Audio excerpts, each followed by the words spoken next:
Hello, everyone, and welcome to another session celebrating Peer Review Week with Asian Council of Science Editors. Peer review, it's something that gives research its credibility. It's somewhat a step that makes sure that every discovery are being checked carefully and trustworthy before they are being shared worldwide. That's why every year Asian Council of Science Editors proudly joins its community, its editors and associated peers in celebrating Peer Review Week, reflecting on the values that keep science credible and trusted.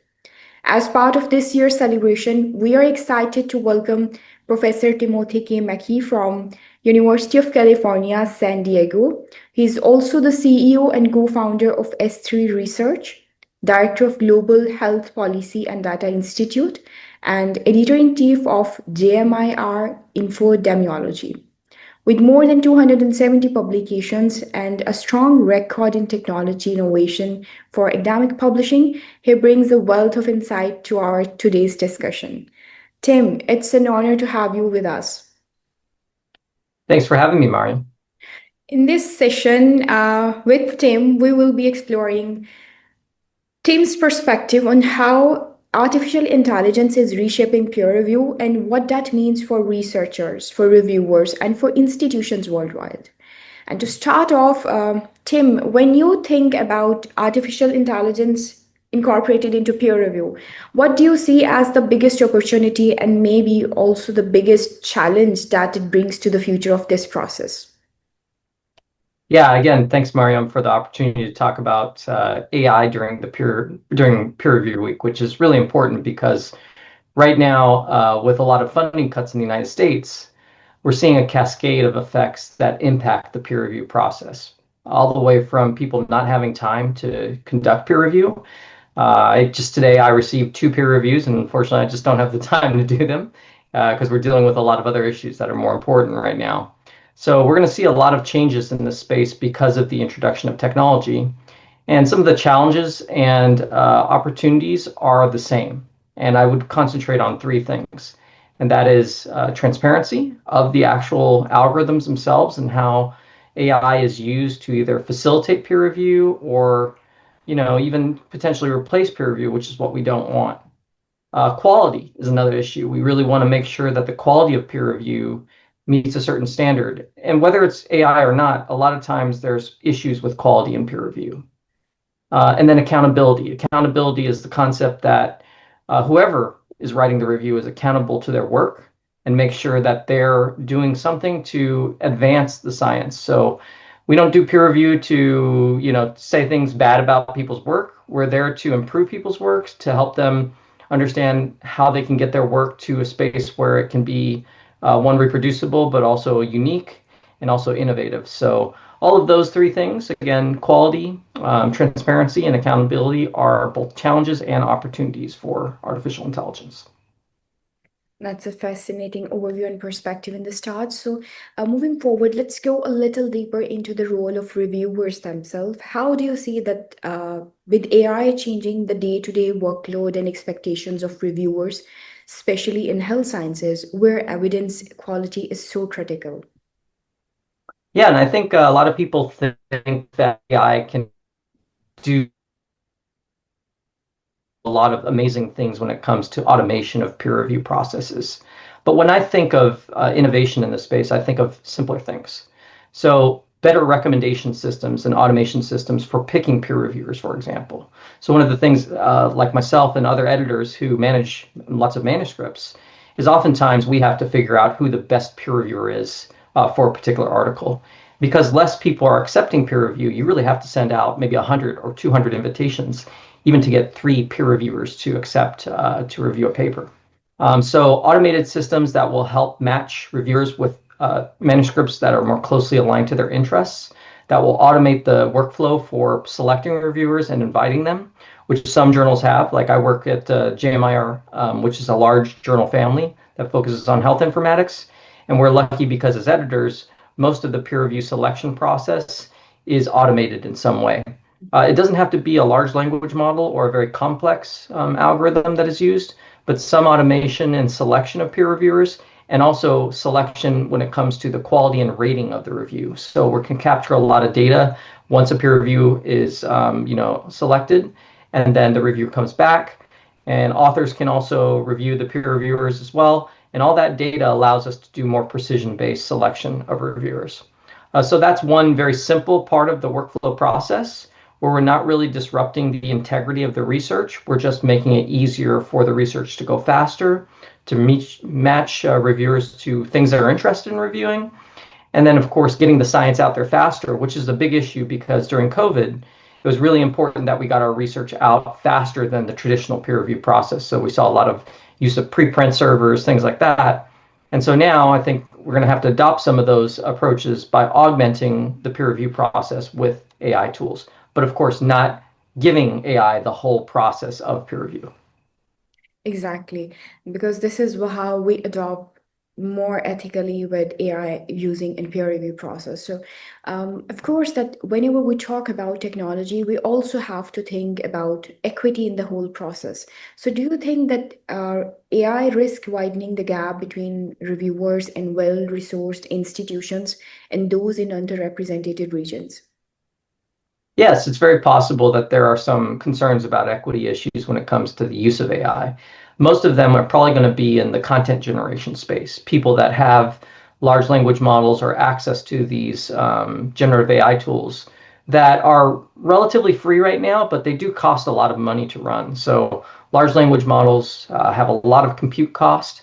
There's also an environmental impact that a lot of people are talking about as well when it comes to the cost for data centers to run these large language models. And so a lot of the equity issues I think we'll see are mostly in content generation. Do certain investigators have more compute power to create content around like a study or a language or a grant, for example? So that's where the equity issues arise. In the peer review process, I think it'll be a little different. I think if we do accept large language models and generative AI tools to augment the peer review process of a reviewer, a human reviewer, that supervises, for example, an AI agent that helps them do the review, then of course, reviewers in high income countries will likely have those tools, and in low income countries, they won't. And that could skew, one, the way that peer reviewers in high income countries see articles and the volume of peer review that they can do, but also preclude people in more lower income economies where those models may be available, but they're too expensive to use. And in that way, they won't be able to do the peer review and they won't be part of the peer review process as much as they would be. Exactly. This is such an important point that if that gap exists in either way, using AI or adopting AI or doing peer review, then the next question that really comes to is about the solution. So, what kind of measures could help ensure that reviewers everywhere in the globe have more equitable access to these tools?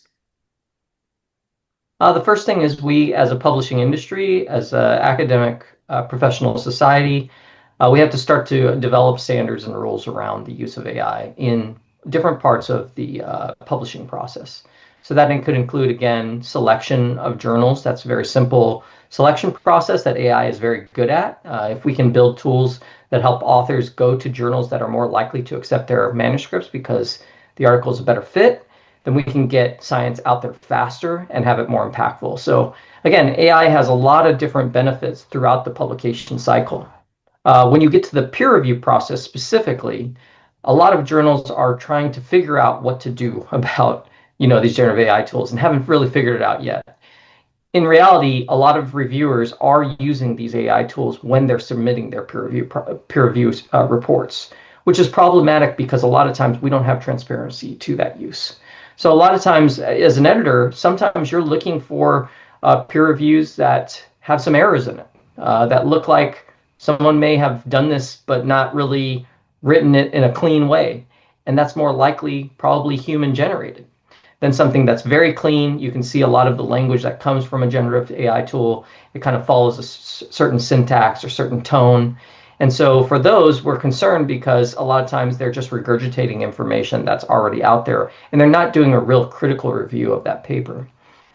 So for, again, one of the things we really have to look at are, the standards that we as a publication industry agree to, or the academic, society looks at, and says what are the appropriate use of these tools, how do we transparently disclose when we use them, and then what safeguards are there, technical but also human based, that make sure that we don't abuse these tools for bad purposes. Exactly. With so much happening in the AI industry and the whole publishing hub, another key issue that often comes up is transparency that we have to put forward. So, if AI is being used in peer review, what safeguard do you think should be in place so that authors, reviewers, editors, and the readers can continue to trust this whole process? Yeah, and we do a lot of research in developing generative AI tools. And what you do find out when you build these tools for things that are more complex tasks, things that require a knowledge base that's very specialized. And as you know, a knowledge base is what a large language model or a generative AI tool kind of uses to guide its output in its prompts. And some of these large language models have very foundational models, which can answer really basic questions. But when it gets to the expertise of a peer review process, a lot of times they hallucinate. They may even lie about a review. They may make up citations that don't exist but look real.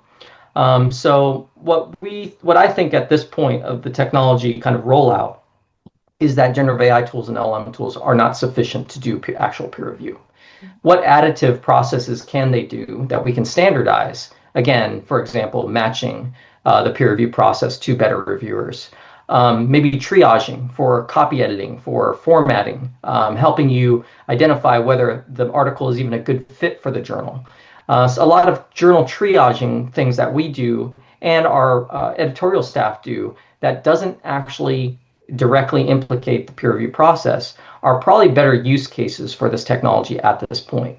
In the future, of course, if we build these specialized knowledge bases that have the full history of all the peer review and all the updated science around a particular issue, it is possible that these AI agents could become peer reviewers, particularly if these AI agents are multi-agentic approaches that check each other and evaluate each other.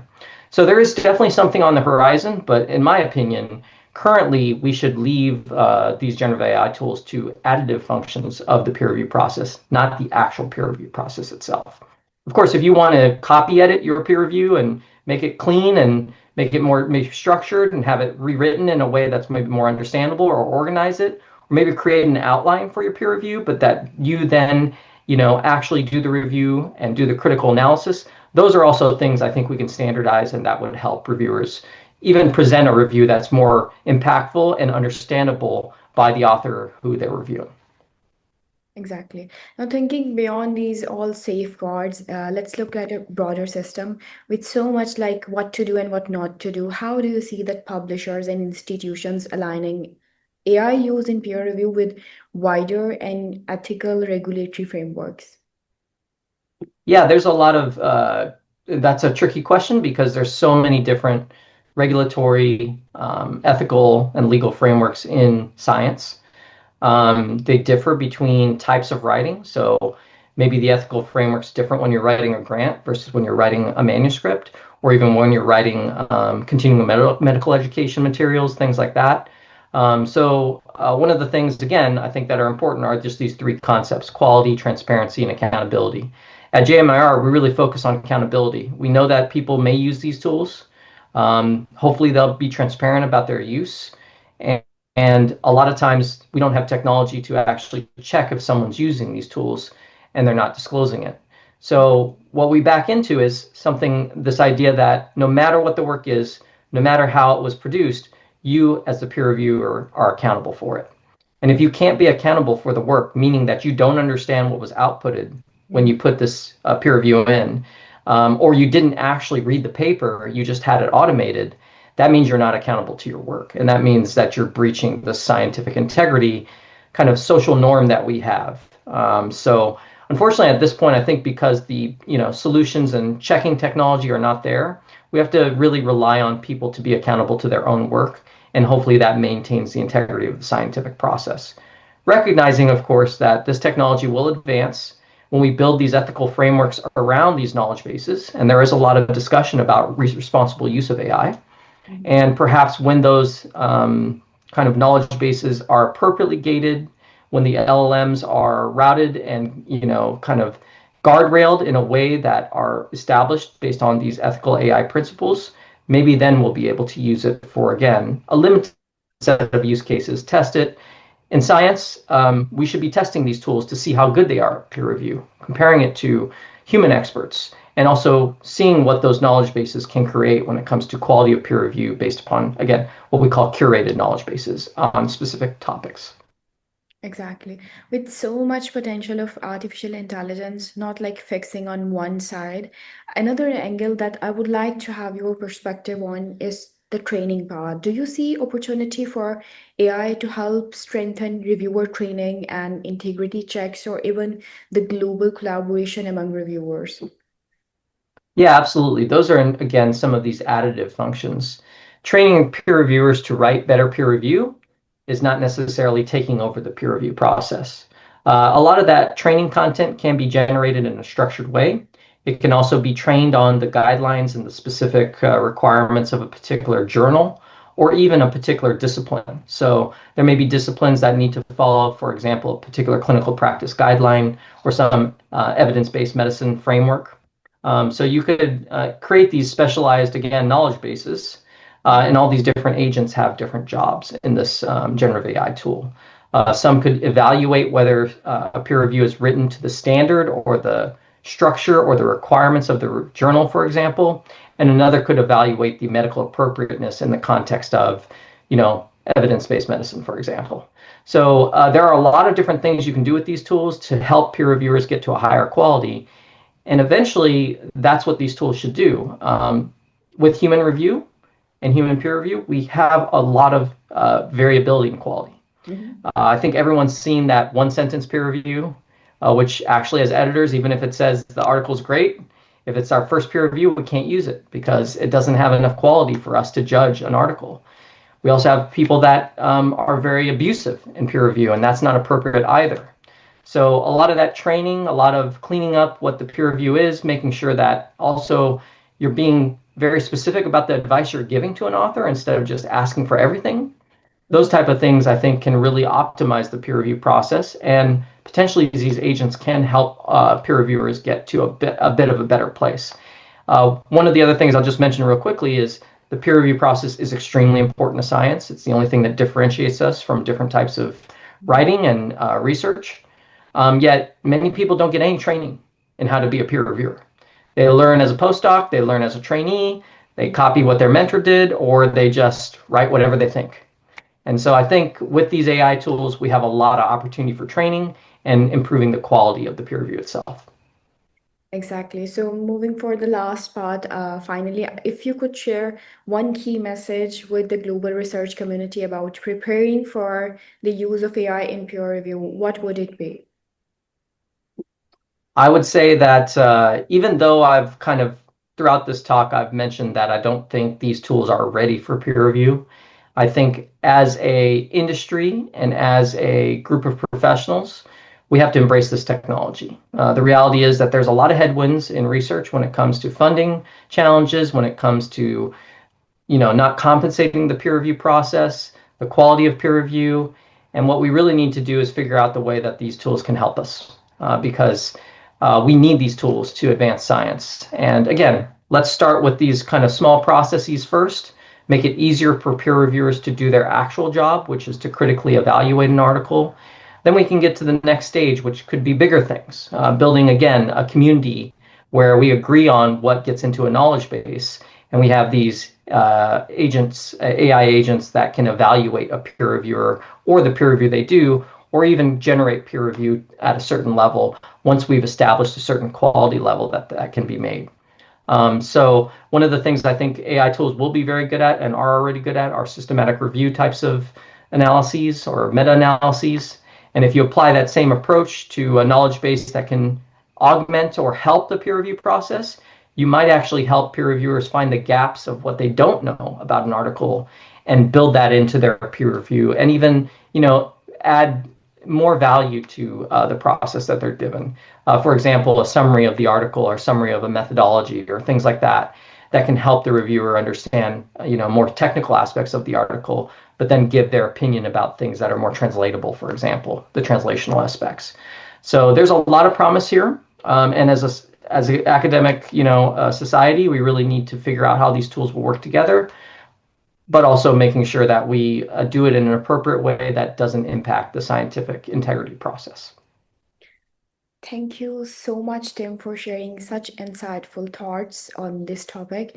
It's very much clear with the current discussion that artificial intelligence is not just a new tool, but I would say a force that will shape how peer review evolves.